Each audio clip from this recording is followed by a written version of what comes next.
Nabi SAW bersabda, Nabi kata, benda yang aku paling takut berlaku di kalangan umat aku. Nabi kata dia takut di kalangan umat dia, di kalangan kita ni ada perbuatan yang pernah dibuat oleh kaum Nabi Lut. Nabi kata aku takut. Hari ini ada tak ada tuan-tuan? Ada. Sampai mereka fight, minta supaya perbuatan mereka ni dilegalize, disahkan dari segi undang-undang. LGBT ni, lesbian, gay, bisexual, transseksual. LGBT minta, bukan saja di luar negara, bahkan di Malaysia ada grup ini minta supaya benda ni disahkan dari segi undang-undang, supaya mereka nak buat benda ni tidak dianggap satu kesalahan. Rupa-rupanya kebimbangan Nabi SAW 1400 tahun dulu berasas rupanya. Pasal apa? Pasal hari ni sudah ada benda ni, minta supaya benda ni dilegalize, disahkan di sisi undang-undang. Maknanya kalau mereka buat apa yang dibuat oleh kaum Nabi Lut sudah tidak dianggap salah.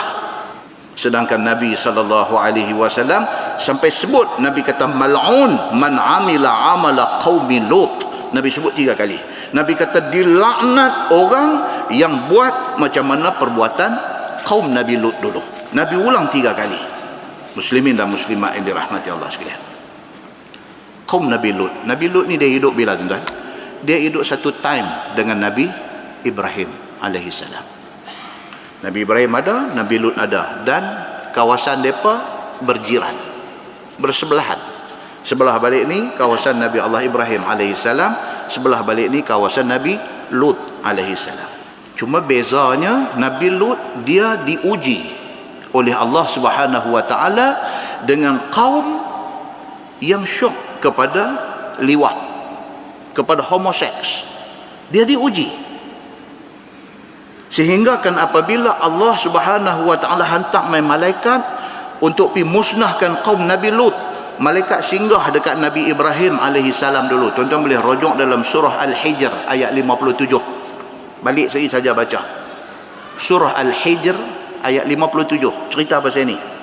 Malaikat mai, satu geng malaikat mai nak pi, depa punya mission, depa punya kerja nak pi lingkupkan, nak pi musnahkan, nak pi binasakan umat Nabi Allah Lut.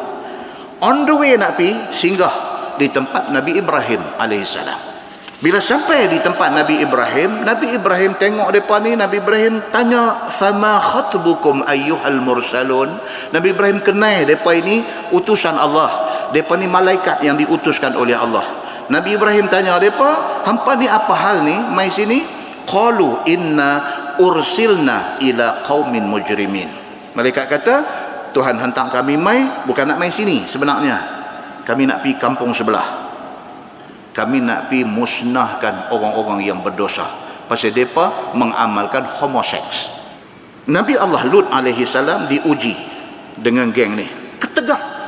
Sehingga kan ketika malaikat mai nak binasakan mereka ni, mai di rumah Nabi Lut, mereka usyar malaikat.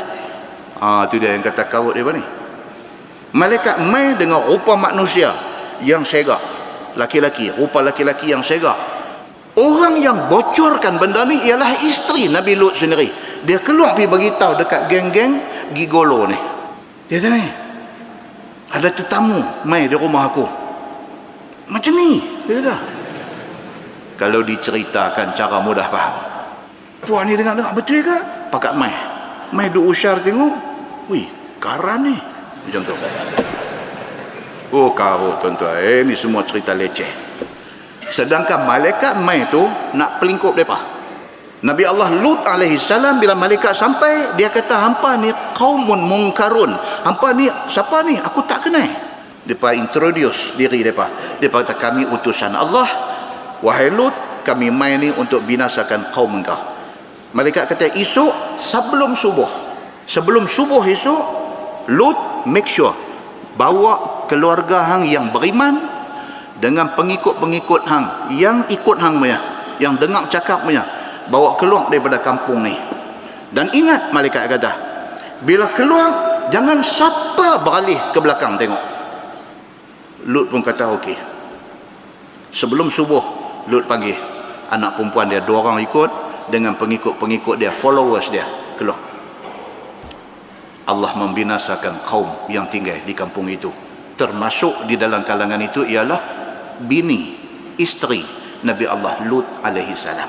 Ini bukan cerita hikayat 1001 malam, tapi ini cerita daripada surah Al-Hijr, cerita detail tentang benda ni.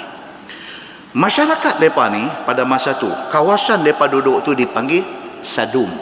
Kalau tuan-tuan buka tafsir Ibnu Kathir, dia akan cerita perkampungan mereka ni nama Sadum, Sin Dal Waw Mim, Sadum.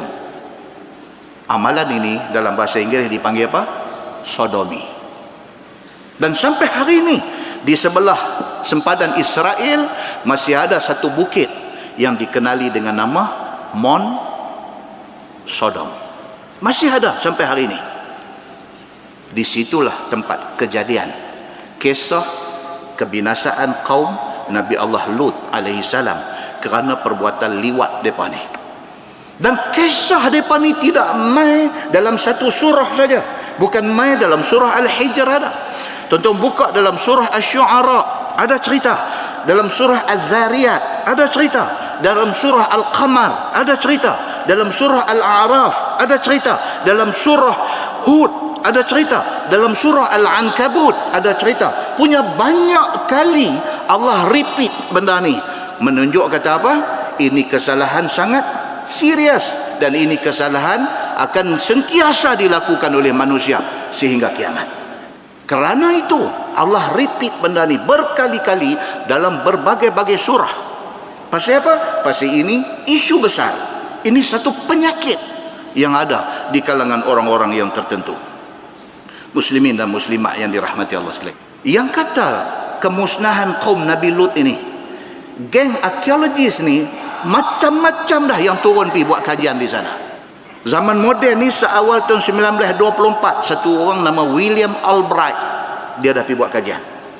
Di antara finding, di antara benda yang dia jumpa di kawasan tu ialah kawasan kubur besar yang banyak rangka tulang di situ, dan beserta dengan rangka tulang itu ada barang-barang mah yang akhirnya arkeologis yang pini kata di sini pernah ada satu tamadun, dan di sini adalah kawasan kubur yang ditanam orang-orang yang hidup pada tamadun itu.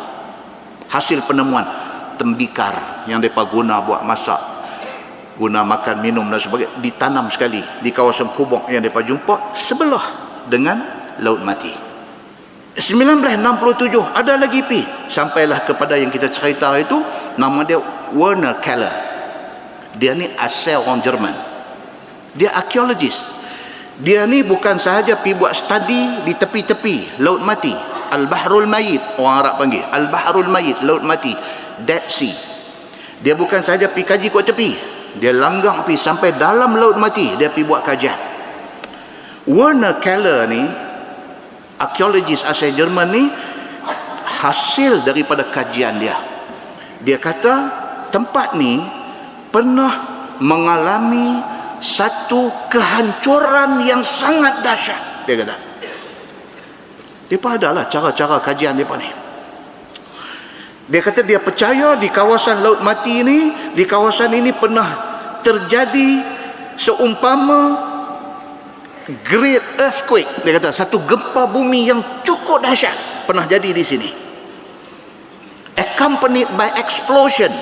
Dia kata yang gempa itu disertai dengan letupan yang dahsyat. Ini hasil kajian dia. Dia bukan orang Islam, dia tak jumpa apa dalam Quran pun, cuma dia duk study dalam Old Testament dia pergi kaji benda ni, dan melihatkan kepada kawasan Laut Mati itu merupakan kawasan paling rendah di atas muka bumi. Kawasan Laut Mati itu, permukaan air Laut Mati itu dia ada 423 meter below sea level. 423 meter di bawah daripada sea level, paras air laut ni. Dan dalam tasik Laut Mati ni, orang panggil laut tapi sebenarnya dia tasik, tempat yang paling dalam 377 meter. Maknanya kalau campur tempat yang paling dalam di Laut Mati 377, campur dengan daripada permukaan nak sampai ke sea level 423, sudah jadi berapa? Dekat-dekat 800 meter punya terbenam kawasan tu ke dalam. Warner Keller kata apa? Tempat ni menjadi the lowest area di atas muka bumi, dipercayai, dia kata, disebabkan oleh satu masa dulu berlaku satu hempukan yang kuat di situ, dia kata.